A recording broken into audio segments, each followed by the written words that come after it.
Chambord, the dream of a young man with the heart of a medieval knight and the mind of a Renaissance patron. The pleasure palace of a king who sought empire and women with equal passion. During the day, the cries of the royal hunt filled the air. At night, music and whispers of intrigue and romance filled the halls. Join us for a tour of this jewel on the French crown, next on Great Castles of Europe.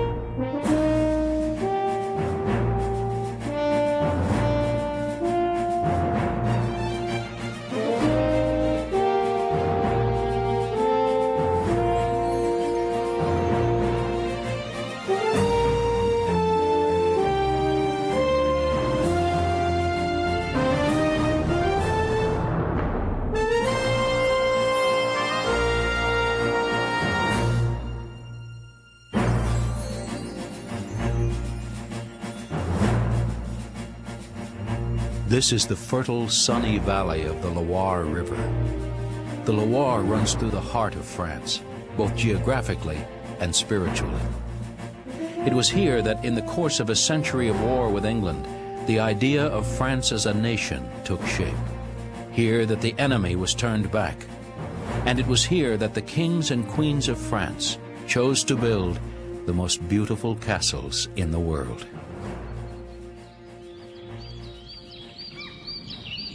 The year 1520.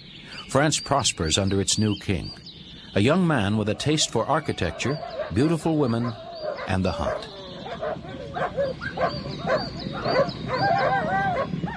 He has endless ambition for himself and his country. He hopes one day to be an emperor, another Charlemagne. He is determined to make French culture the envy of Renaissance Europe.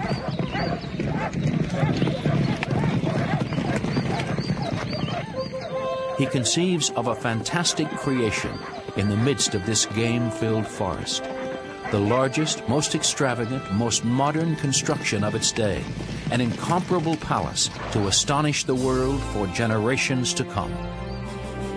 Chambord.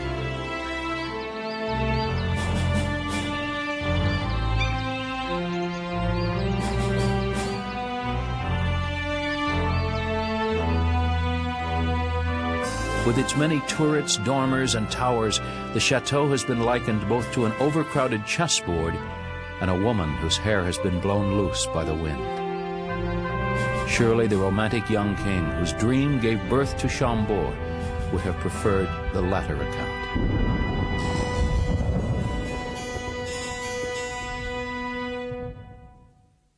Francis I was barely 20 years old when he succeeded his cousin to the throne in the year 1515. Raised and indulged by his widowed mother, Francis grew up steeped in the blossoming arts of the Renaissance. He grew to love tales of knightly bravery and courtly love more than his Latin letters. He preferred the thrill of the hunt to the finer points of statecraft. But he was intelligent and good-hearted, and after a long line of drab and sickly monarchs, the people of France were delighted with their dashing young king. Shortly after his coronation, Francis set off to Italy to win back the Duchy of Milan, which had been lost, regained, and lost again by his family. To the astonishment of all of Europe, he succeeded. During his triumphant tour of Milan, Francis saw firsthand the works of the Renaissance artists and architects he'd learned of as a child. He returned to France with more than a victory, taking home a passion for the things of the Italian Renaissance and dreams of equaling them in his own realm. He even succeeded in persuading an aging Leonardo da Vinci to accompany him back to France, along with the famous painting La Gioconda, better known as the Mona Lisa. With Leonardo's help, Francis set about fulfilling his architectural dreams, first by enlarging this castle at Blois. But Blois belonged to his queen and his children. His stature as a Renaissance monarch demanded that he have his own stately castle, the likes of which Europe had never seen before. His eye would settle on the outskirts of the great forest of Chambord. Some say it was the love of a woman that brought him here, his illicit affair with the beautiful countess who lived nearby. It's just as likely that the abundant game lured Francis to Chambord. And although the marshy ground made the building site less than ideal, Francis had made his decision. His castle would go here.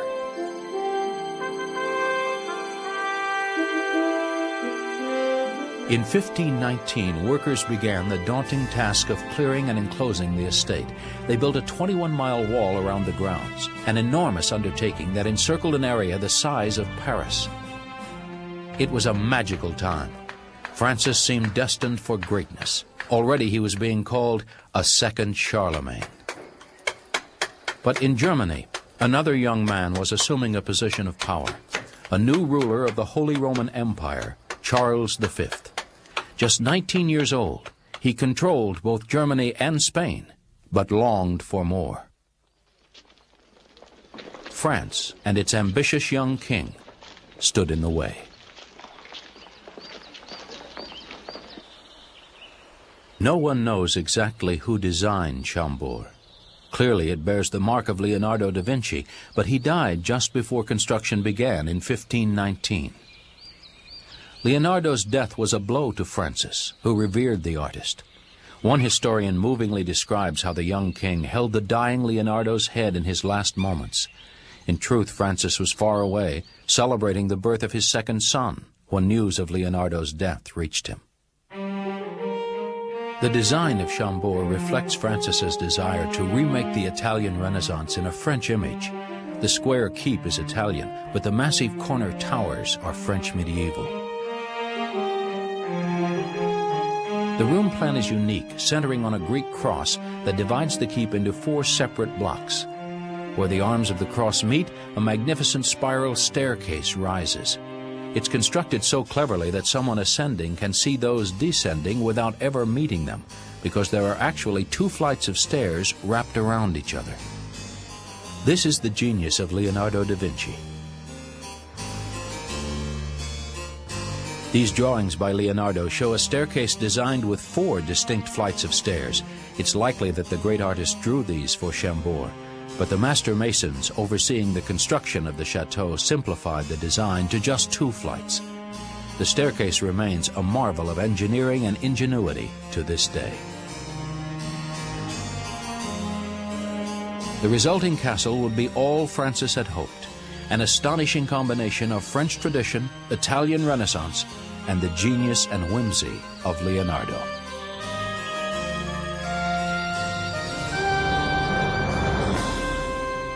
Of course, Francis made sure that his own mark would be prominently displayed throughout the castle. Another symbol of Francis adorns the castle throughout, the salamander. In legend, the salamander walked through fire unscathed. Francis's mother chose it as a symbol of strength and courage for her son. Here, too, the young king's fierce ambition for empire can be seen. Above the head of each beast is a closed imperial crown, an audacious mark for a mere king. In truth, only his grim young rival Charles V would wear the imperial crown. Francis and his castle would pay dearly for his imperial ambitions. In 1525, at the Battle of Pavia, the fates went his enemy's way. Francis was wounded and captured. For a year he languished in a Spanish prison, and building at Chambord came to a halt. In 1526, Francis was able to return to Chambord, more anxious than ever to finish his palace. He had won his release at great cost. Part of France went to Charles V, and Francis's 2 sons went as hostages as well. It was probably during these visits to the building site that Francis decided to add wings to the square keep. Perhaps only then did he realize that the perfect symmetry of the keep had its drawbacks. It divided the chateau into 32 identical apartments, and a king with dreams of empire could hardly live in exactly the same accommodations as his subjects. To preserve that neat symmetry, Francis would add 2 wings, one for the royal apartments and one for the chapel. Thus the new design would pay tribute to both God and king. But the symmetry is deceptive. A close look at the main facade reveals the royal wing to be slightly smaller than the wing containing the chapel. It's thought that the marshy ground may have forced the builders to lay the foundation for the royal apartments closer to the keep than had been planned. There are other differences in the wings, best seen in the matching staircases on either side. The richly carved one ascending to the royal apartments dates from the 1540s. The one on the opposite side, completed 15 years later, is markedly simpler in decoration.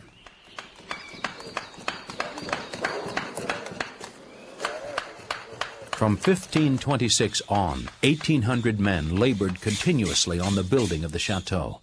The pleasure palace at Chambord gradually took shape and was readied to greet its first visitors.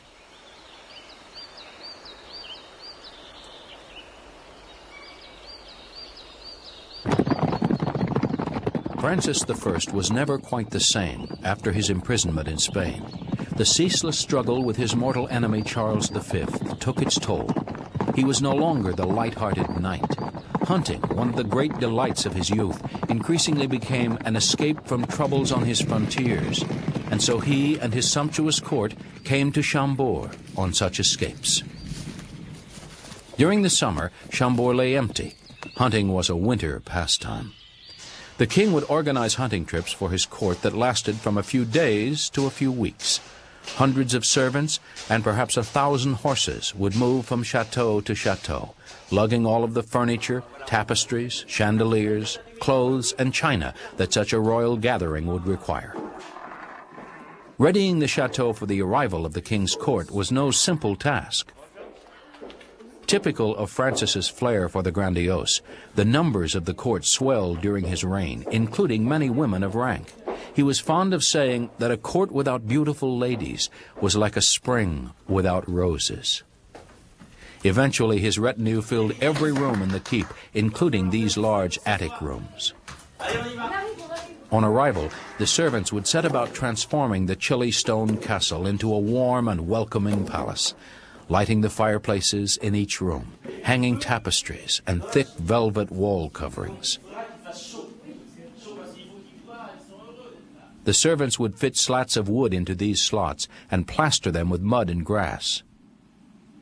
Markings on the beams guided the reassembly. It's no coincidence that the roof beams resemble the ribs of a boat. The roof was built by shipbuilders who worked on the castle during the winter months when the shipyards were closed. Construction of the royal wing was not completed until 1547, the same year Francis died. He may have stayed here in the magnificent king's bedroom during his last visits to Chambord that year, surrounded by those closest to him. In those times, the king might share his bed not only with his wife, but with a favored guest as well. Privacy was not considered a luxury. A retinue of servants surrounded the king, whether he was holding court, hunting in the woods, or asleep in his bed. At night, the servants would sleep in foldable cots around their lord's bed.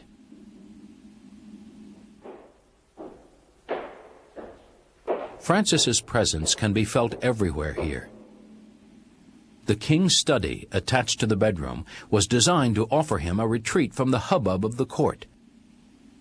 The richly carved ceiling bears his initial, F, and his totem, the salamander.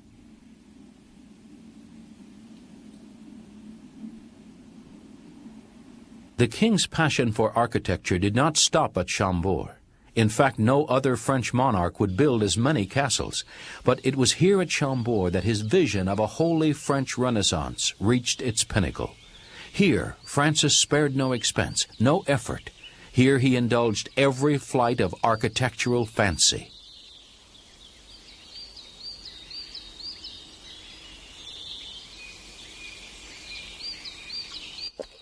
In many ways, Chambord is as impractical as it is beautiful. Certainly the chateau was not designed with the servants' convenience in mind. No permanent kitchens were built, since the castle was left empty except for a week or two a year. Servants had to cook food in fireplaces in the basement and then carry it up staircases and down long halls to reach the royal apartments. More often than not, the food arrived cold. Therefore, in rooms adjoining each main apartment, so-called potagers were built. Here the food could be rewarmed.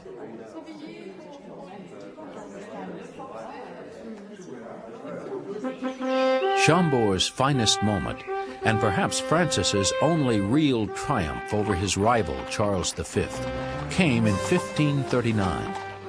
During one of the short-lived truces between the two, Francis threw a week-long reception for his mortal enemy. It is said that swarms of young ladies preceded the emperor wherever he went, scattering rose petals in his path. Charles was suitably impressed, declaring Chambord and its trimmings a synthesis of all that human effort can achieve.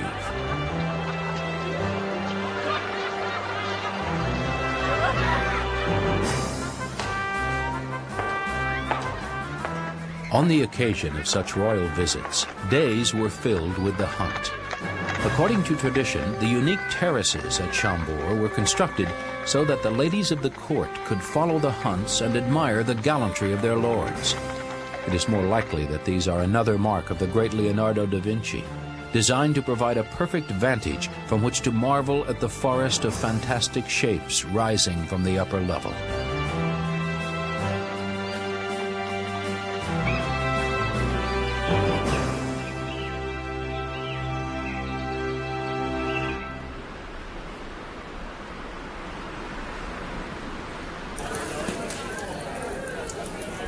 Nights at Chambord were for feasting and frolicking. Guests would gather on and around the spiral staircase, whispering and shouting. On the second floor of the keep, music and dancing filled the rooms radiating from the staircase.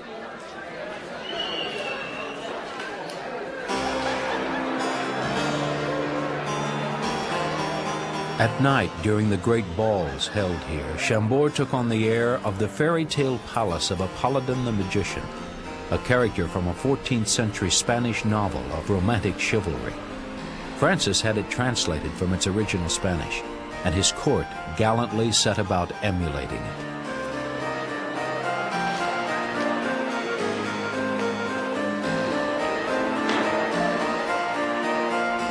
Chambord's flamboyant outlines might have come straight out of an illuminated medieval manuscript.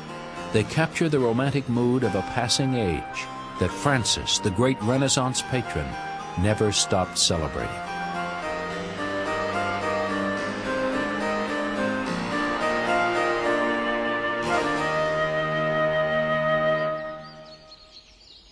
The death of Francis in 1547 spelled the end of the golden age of the Loire Valley.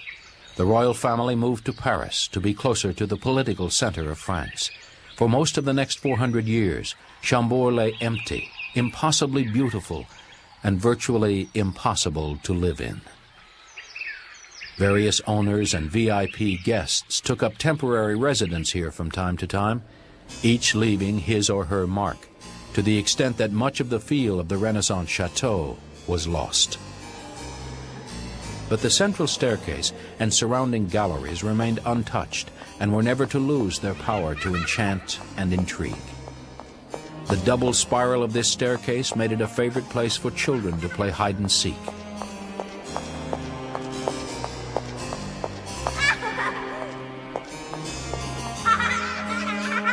The wealth of decorative carvings here make it one of the finest examples of the Renaissance carver's art to be found in France, as well as a child's delight.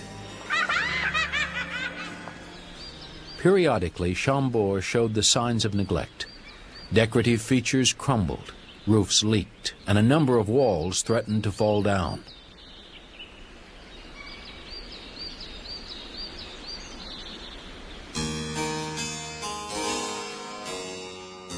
Under Louis XIV, Chambord came back to life briefly. The Sun King was thoroughly enchanted by this magnificent building, an architectural foreshadowing of Versailles. He began restorations and built this apartment in the center of the keep, leaving the royal wing unoccupied. Wood paneling, hangings, and parquet flooring brought new comfort to the castle.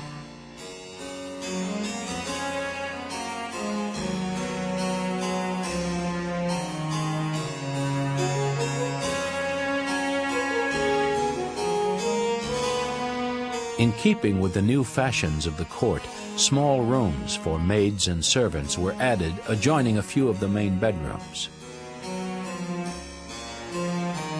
But again, Chambord refused to succumb to domesticity.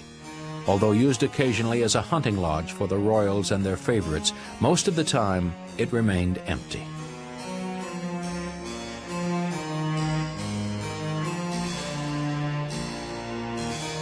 One of the few people to try to live here on a permanent basis was the Marshal of Saxony. He'd been given the chateau by Louis XV after his brilliant victory at the Battle of Fontenoy in 1745. The Marshal moved in lavishly and brought with him 2 cavalry regiments that he housed in the outbuildings. He tried to solve the heating problem by installing 4 of these enormous ceramic stoves imported from Germany. The Marshal lived high and hard. A notorious womanizer, he is said to have seduced the famous actress Madame Favart at Chambord. When the Marshal of Saxony died, the cannons of the main courtyard, in keeping with his will, fired a salvo once every quarter of an hour for 6 days.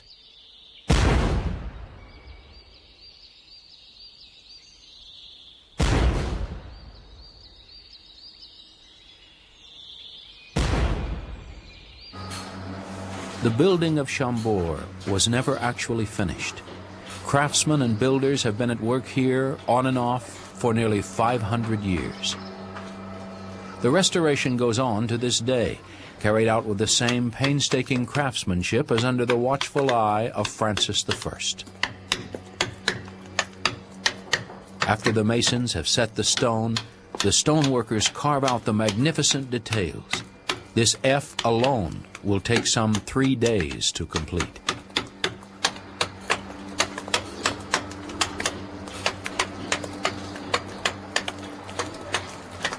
Despite the extensive restorations, some of the original stones remain. This one dates from 1533. This is the second major restoration of the lantern tower that crowns the central staircase. During the first restoration in the 1700s, workmen removed most of the original structure and stored it under cover from the weather in a ground floor room under the royal apartments. There it remains to this day. Chambord is now a national treasure, a mecca for tourists, and a stately hunting preserve for the presidents of France and their honored guests. In one sense, despite the passage of centuries, Chambord is still suspended at a momentous crossroads of history, a time when the romance and superstition of the Middle Ages were giving way to the rationality of the Renaissance. In this, it is a remarkable reflection of the idealistic young man who built it.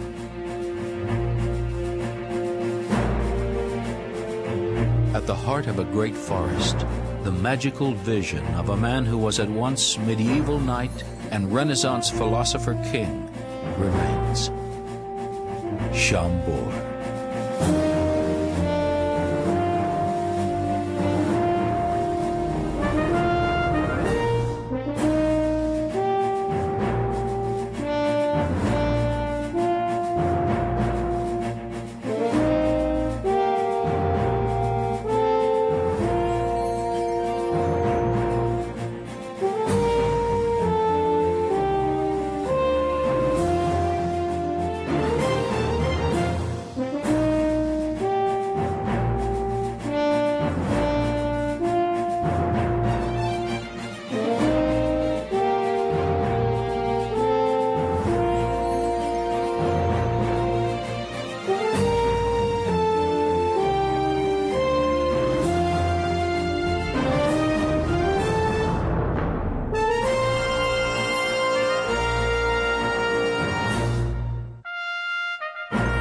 Chenonceau.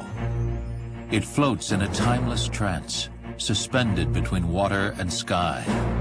Fashioned by the imagination and passion of 7 remarkable women, it is known as the Ladies' Castle. Its story is a stirring drama of French romance, money, and intrigue. Join us for a tour of this majestic treasure of the French Renaissance, next on Great Castles of Europe.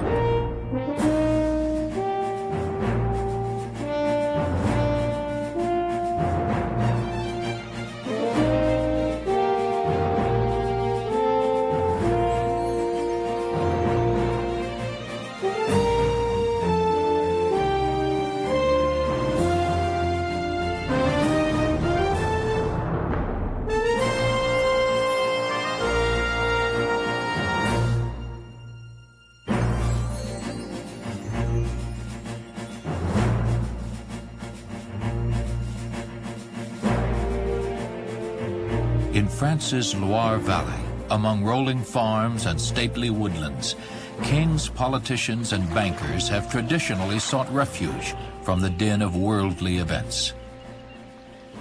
This is chateau country, the soul of gracious living, set in the heart of France.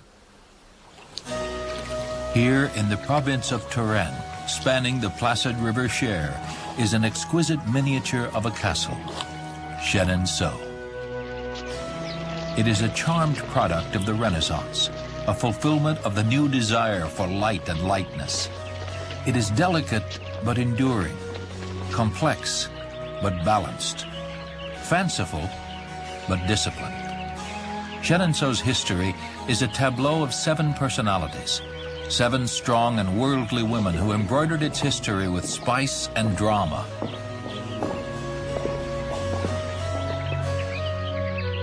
Like all castles, Chenonceau began as a strategic stronghold, in this case as a small fortified mansion with a mill set into the granite bed of the river Cher. This was the estate of the once powerful Mark family. It was built in 1513, when Michelangelo had just finished the Sistine Chapel's ceiling. England, Rome, and Spain were about to invade France, and the Mark estate was snatched up by Thomas Boyer, an ambitious financier who'd had his eye on the mansion for years. His wife Catherine oversaw Chenonceau's beginnings.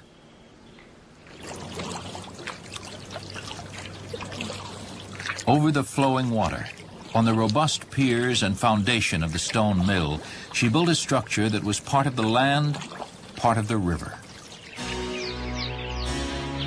From its square base, Catherine drew an elegantly complex form of projecting towers and rhythmic windows.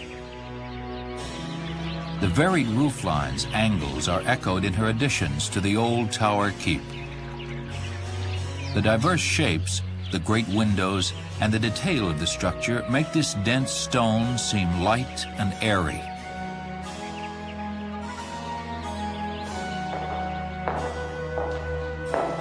Inside, Madame Boyer extended this sense of airiness and space with a design innovation that was unique to France, a hallway.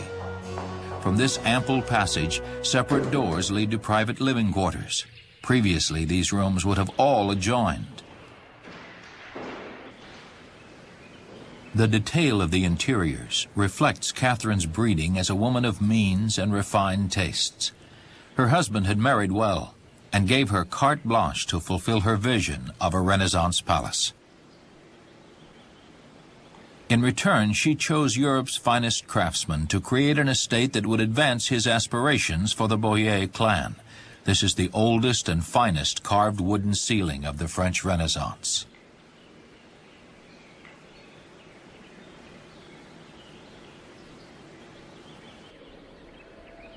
From Italy, the castle's first lady brought this novelty to France, a straight rather than a curved staircase. By 1517, most of the house was complete, and King Francis I praised it as the beautiful palace and house situated on the river Cher, where we might sometimes stay. Cardinal Boyer, a relative, sanctified this intimate chapel. Madame Boyer had skillfully begun what would become one of France's true architectural gems. Again and again throughout the castle, her husband engraved his motto, but its meaning, as shown on the Renaissance chimney in the sitting room, could as easily apply to Catherine Boyer. It says, "If the building is finished, it will preserve my memory."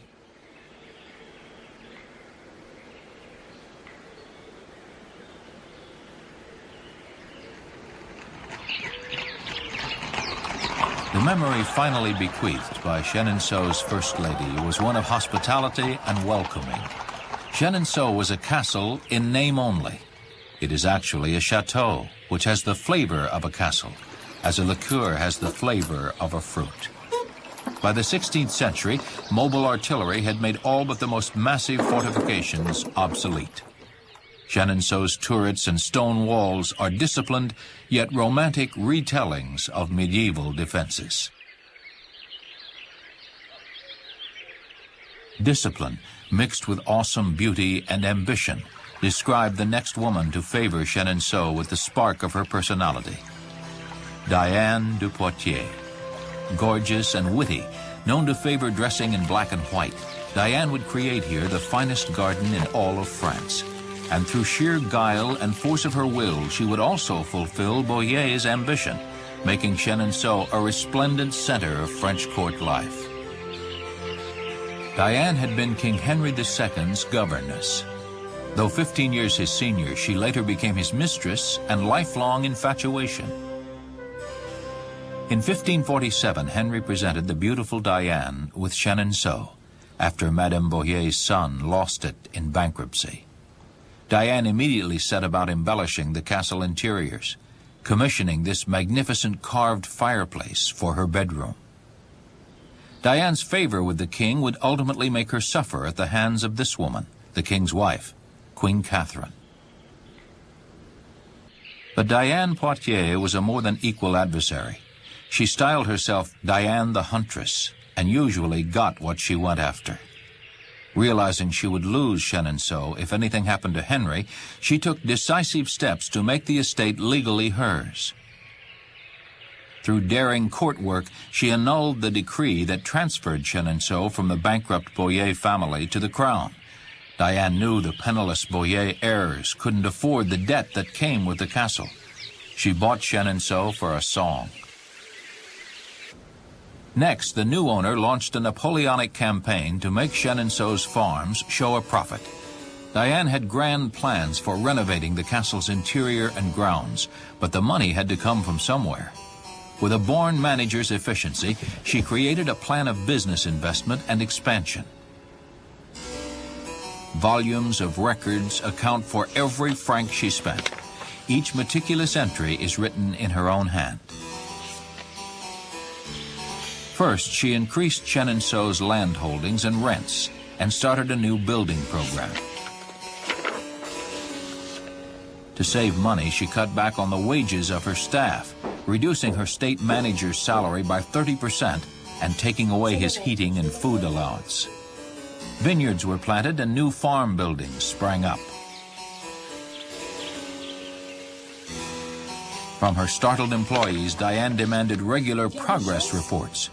The farm started making real money.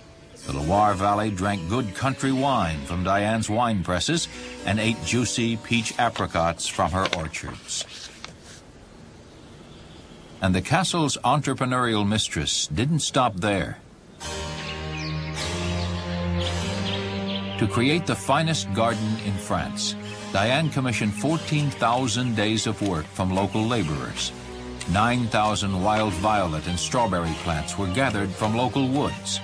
150 mulberry trees were shipped in to feed silkworms Diane bought for manufacturing raw silk. To protect it all, terraces were built high enough to stop a flood, using 7,000 wheelbarrows of stone. Diane's work had taken on the scale of a monument, as majestic an achievement as the castle itself. As a crowning touch, Diane built an elegant bridge across the River Cher, never imagining that this bridge would one day save the castle itself. In just a few years, young Diane had tripled Chenonceau's profits and the value of the estate. Still, it was her rare beauty rather than brains that won her favor and power in France's loftiest circles. This beauty, it was said, came from a daily bath in the Cher, the river that ran beneath her beloved Chenonceau.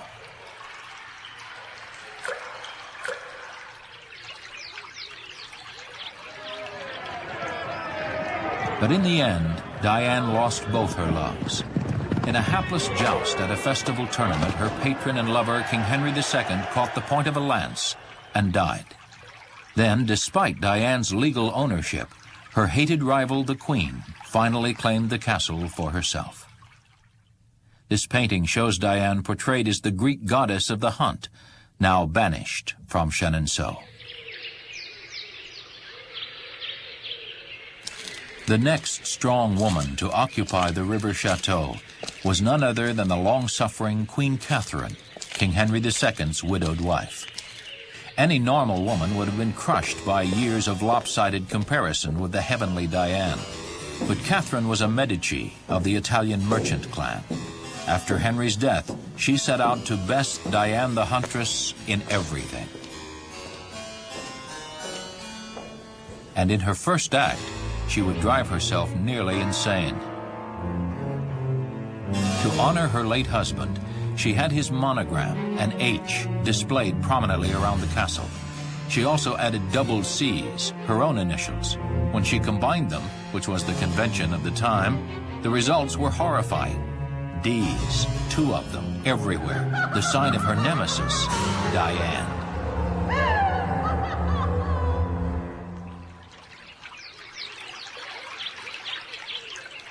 Diane had been a manager, but Catherine was a queen, one with lots of catching up to do. She began her regal building program by enlarging the chateau.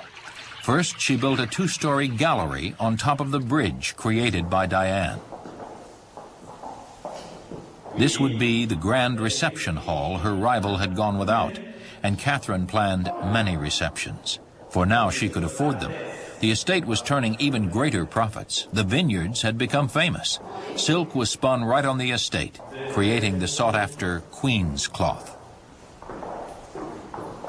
In Catherine's time, gay festivities lit up Chenonceau, while bloody conflict darkened Paris. Religious reform smoldered throughout the continent. France was surrounded by enemies. Chenonceau became the Queen's stage for statecraft. Like a business lunch in New York, a ball in Touraine was a forum for serious negotiation and alliance building. Catherine's plans for Chenonceau grew more grandiose, just as her funds started to dwindle. The castle bears the scars of her ambition. To this day, the south end of the gallery is marred by unfinished masonry work. Fortunately, Catherine's greatest plan for Chenonceau never left the drawing board. It was for the best. The castle's charm would have been swallowed in this gaudy expansion. Modest improvements were still possible. To cater the outlandishly lavish celebrations she loved to stage, Catherine enlarged the kitchens. The Queen planted her own more formal garden in her native Italian style, fragrant with lemon and orange trees, cooled by fountains and graced by sculpture. These gardens were the site of Catherine's most extravagant celebration. Many of the court women came dressed as men, and the serving women dressed hardly at all. Catherine loved a party. This infamous event became known as the Festival of the Three Queens. Even for Renaissance France, it was an extravagant affair. Staged as an enormous play, its balls, feasts, and masquerades went on for 5 full days. The nights shimmered with thousands of candles, glittered with jewels and brocade, sang with violins. The king appeared as a queen in sparkling drag, accompanied by his favorite boys, known as the cuties. It was difficult to tell, wrote one guest, if one saw a man queen or a woman king.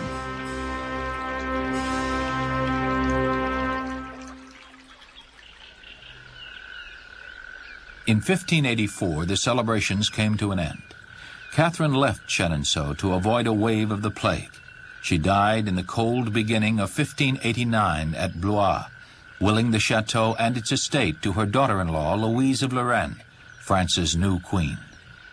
Instead of parties, the castle's next mistress would deck the castle in mourning. In the summer of that year, King Henry III was mortally wounded by an assassin. In his last letter to Louise, he asked her to wait for him at Chenonceau. She did. For 15 years, Louise threw herself into a mourning every bit as theatrical as Catherine's galas, dressed always in the royal mourning costume of white. The castle on the Cher fell quiet, languishing in silence as a virtual tomb.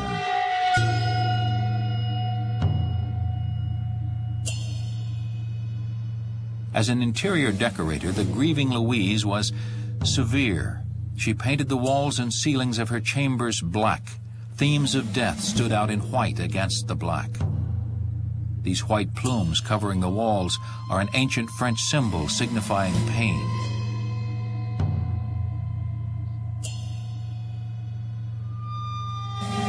Elsewhere, tears of grief compete with gravediggers' pickaxes and spades, as well as scratching thorns.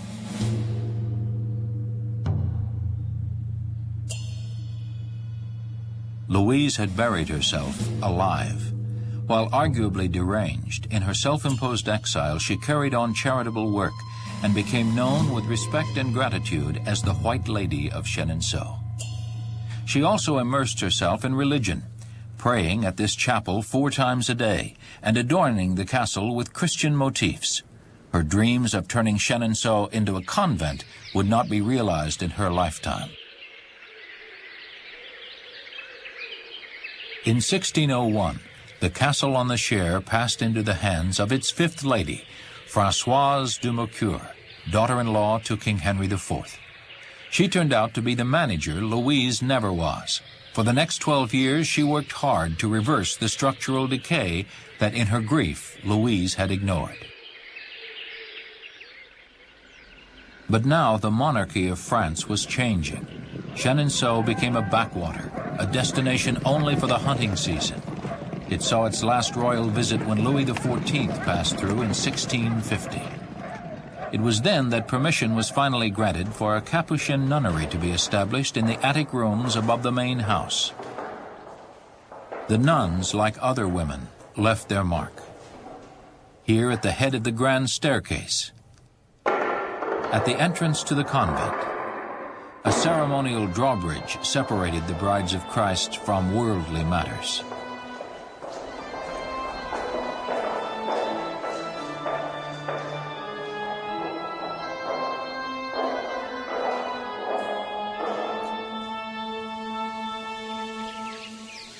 The next mistress of Chenonceau was considerably more lively.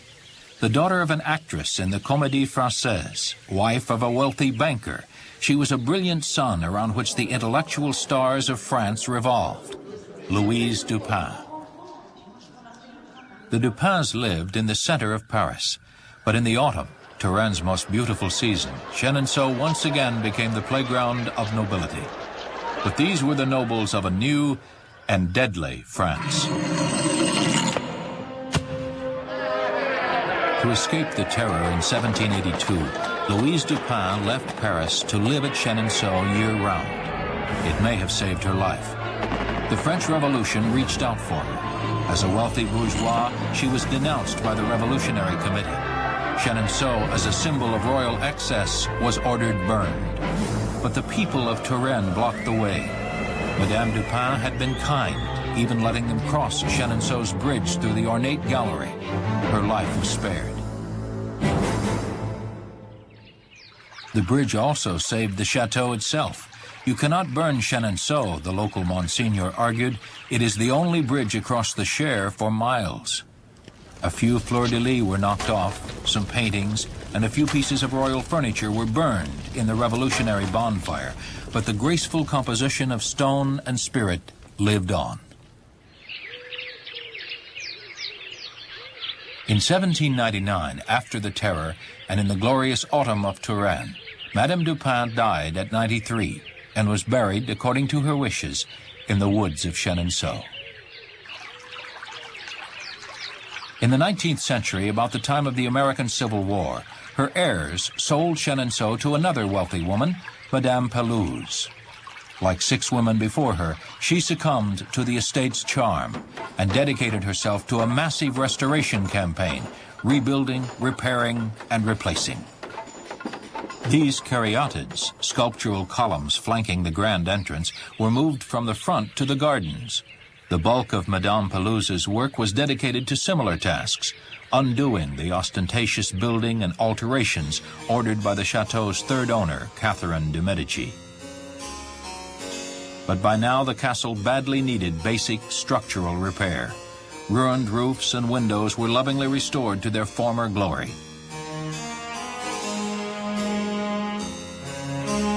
Madame Pelouse stripped the interior of the clutter that had accumulated in the intervening years.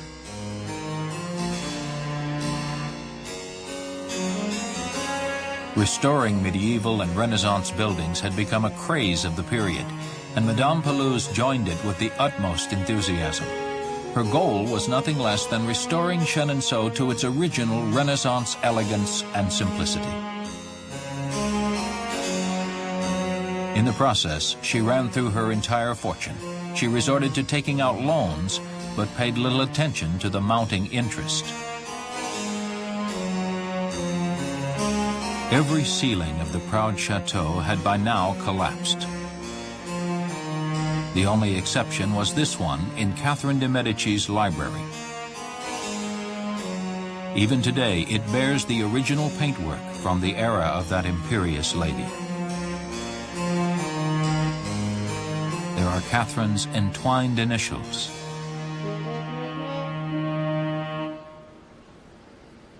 In between restoration projects, Madame Pelouse briefly revived Chenonceau's festive past.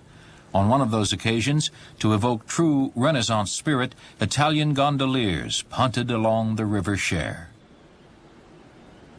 But by then, the estate looked considerably better than Madame Pelouse's bank accounts. Creditors paid their respects at the castle. In 1888, the French Land Bank took possession from the last of Chenonceau's grand ladies. Today, the majestic Chenonceau is once again self-supporting.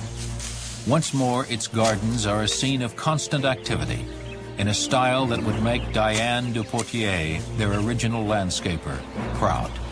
The jewel of the Cher is still in private hands, owned now by the Meunier family, France's famous chocolatiers.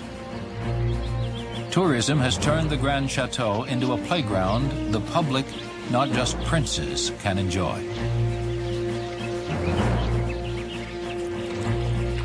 They are drawn here by this timeless reflection of Chenonceau's 7 mistresses, their taste and wit, intelligence and will. Its elegance and charm are now ours to share, a lightness gliding serenely above the dark waters.